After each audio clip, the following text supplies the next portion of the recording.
রাস্তা অবরোধ করতেছি পাইতুর বাজার অঞ্চলে। মূলত কি কারণ?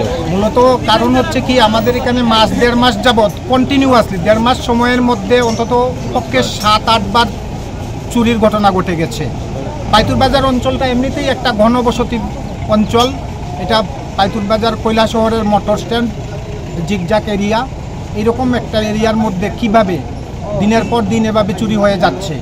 এই চুরির ঘটনাগুলোকে নিয়ে আমরা বার 3 থানায় গিয়েছিলাম। থানার দায়িত্বপ্রাপ্ত অফিসার যিনি, ওনার সঙ্গে আমরা বার 3 কথা বলেছি। উনি প্রতিবারই আমাদের আশ্বাস দিয়েছেন আমরা দেখছি। কিন্তু দুঃখের ব্যাপার হচ্ছে দেড় মাস সময়ের মধ্যে 6-7 বার এরকম চুরির ঘটনা ঘটলো। উনি আমাদের কি আশ্বাস দিলেন, ওনার আশ্বাস তো আমরা মেনে নিতে পারছি না। তার চেয়েও দুঃখজনক ব্যাপার হলো, যখন যে রাত্রেই চুরির ঘটনা হয় আমরা 7টার মধ্যেই প্রতিবার থানাতে গিয়ে অভিযোগ জানিয়ে আসি। ওনারা বলেন আসবেন, কিন্তু 1 কিলোমিটার ডিস্টেন্স থানার কোনো স্টাফ সকালবেলা আমরা জানানোর পরেও বিকাল অবধিও তারা এসে পৌঁছান না চুরির ঘটনাটা তদন্ত করার জন্য। এই ব্যাপারে আমাদের থানার প্রতি প্রচণ্ড ক্ষোভ আছে আর কি। এই ক্ষোভেরই বহিঃপ্রকাশ।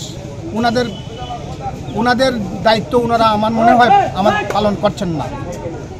আর কি রয়েছে এই অঞ্চলে? সিসি ক্যামেরা আছে, কিন্তু সিসি ক্যামেরা দীর্ঘদিন যাবৎ বিকল। আমরা থানার ওসি সাহেবের সঙ্গে কথা বলেছিলাম, পুর পরিষদেও কথা বলেছিলাম। ওনারা বললেন ঠিক হয়ে যাবে, কিন্তু এতদিন পর্যন্ত সিসি ক্যামেরাও ঠিক হয়নি। সিসি ক্যামেরা আছে, অথচ কাজ করছে না। যদি এই সিসি ক্যামেরাটা আজকে সচল থাকতো তাহলে হয়তো বা সমাধান এখানেই হয়ে যেত। তা আমাদের দাবি, সিসি ক্যামেরা যেন অবিলম্বে সচল করা হয়, আর পুলিশ প্রশাসন যেন আমাদের পাশে থাকে। আমরা সকালবেলা জানানোর পরেও বিকালবেলাও যদি ওনারা এই 1.5 কিলোমিটার জায়গা না আসতে পারেন তদন্তের জন্য, এটা অত্যন্ত দুঃখজনক ঘটনা। আপনারা কি চাইছিলেন বর্তমানে?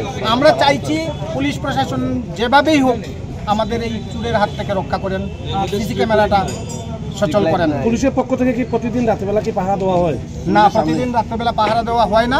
তবে কালকে রাত্রে 11:30 অবধি আমি ছিলাম বাজারে। কালকে রাত্রে 11:30 অবধি আমি পেয়েছি 5-6 জন ছিলেন পুলিশের স্টাফ।